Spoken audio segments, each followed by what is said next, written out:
For over 20 years, Becky Riley has been the driving force behind Razor Park. Becky has led restoration work, organized work parties, mentored volunteers, and collaborated with city staff, nonprofits, and neighbors to make Razor Park a welcoming and ecologically rich space.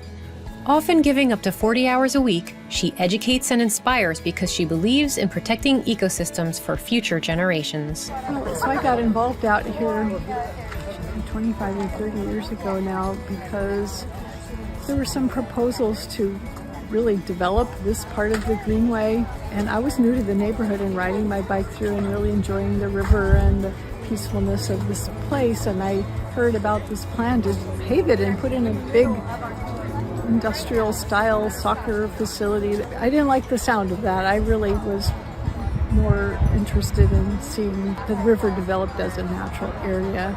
So I started recruiting neighbors and push for this to not have a soccer center, not be paved, but instead to be a natural habitat restoration site.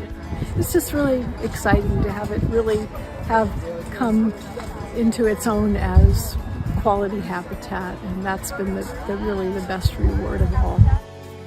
Becky's impact can be seen in the park's thriving landscape and in the community she has nurtured around it.